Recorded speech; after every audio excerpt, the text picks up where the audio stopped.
দেশের বিভিন্ন অঞ্চলে বৃষ্টি এবং পাহাড়ি ঢলে যখন জলাবদ্ধতা এবং বন্যা পরিস্থিতির সৃষ্টি হয়েছে, তখন অনাবৃষ্টি এবং খরায় উত্তরাঞ্চলের অন্যতম জেলা গাইবান্ধায় চরমভাবে ব্যাহত হচ্ছে আমন আবাদ।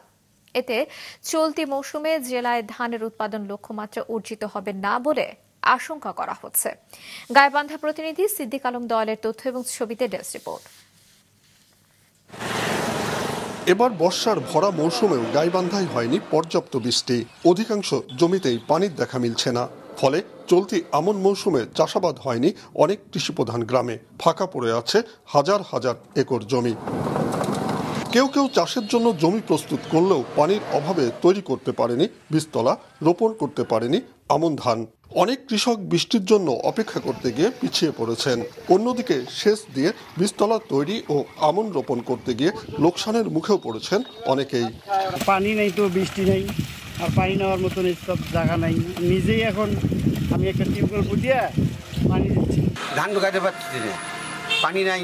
এখন ওই যে ডিপ চালু করা লাগছে, পানি সেচ না দিলে তো আবার করা যাচ্ছে। আমরা জমি তৈরি করে রাখছি, পানির অভাবে ফলন আর কি বীজ ফলাইতে পারতেছি না জমিতে। পানি নেই, আর কি করবো?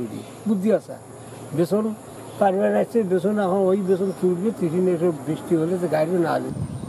কৃষি বিভাগ জানায় এ জেলায় চলতি মৌসুমে 1,33,020 হেক্টর জমিতে আমন চাষের লক্ষ্যমাত্রা নিয়ে 20,000 কৃষককে দেওয়া হয়েছে সরকারি প্রণোদনা। আগস্ট মাসের প্রথম সপ্তাহ পর্যন্ত এই বীজতলাগুলো তৈরি হয়ে থাকে। তো সুতরাং এখনো 1 মাস সময় রয়েছে, বীজতলা আরও বৃদ্ধি পাবে। প্রতি বছরের ন্যায় এবছর গাইবান্ধার যে আমনের লক্ষ্যমাত্রা এটি অর্জিত হবে। সেক্ষেত্রে পর্যাপ্ত সময় রয়েছে, কৃষকরা এই ব্যাপারে তৎপর, কার্যক্রম চলমান রয়েছে।